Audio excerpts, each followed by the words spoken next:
Hello, my name is Chuck Ratliff and I live here in Comanche County, and I want to share some of my experiences that I had while I was in the Marine Corps and in Vietnam.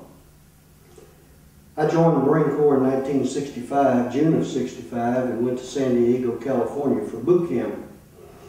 At that time, boot camp was 3 months long, but about 1 week before I was due to graduate, I got blood poison in one of my ankles, and I had to go to Balboa Naval Hospital for 3 months. When I got out of the hospital and returned to duty, I was put with a platoon that was in their 7th week of an 8-week platoon. In other words, they had shortened boot camp to 8 weeks. I graduated with that platoon and then went to infantry training regiment at Camp Pendleton, where I got put on mess duty for 30 days, and then went through my training. After that training, I went to what was called BIT. It was basic infantry training. It was actually an advanced infantry training, as I was an infantryman. First thing that happened to me when I went to BIT is I got put on mess duty for 30 days. All of these duties they're not voluntary. They're you and you. You're on mess duty. So I was beginning to think that I should have been a cook rather than an infantryman.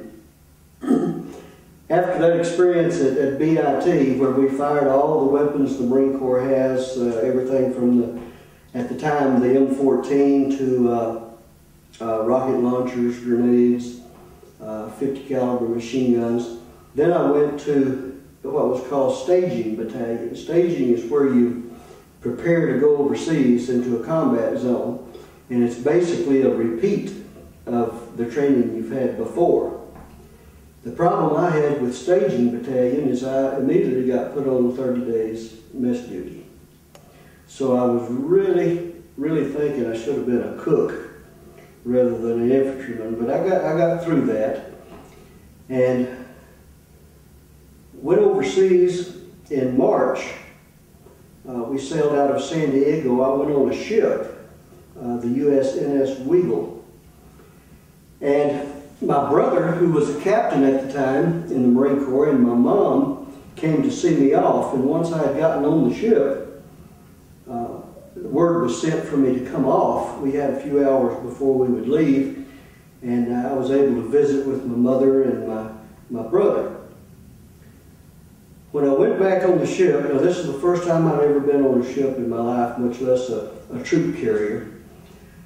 I forgot where I put my sea bag.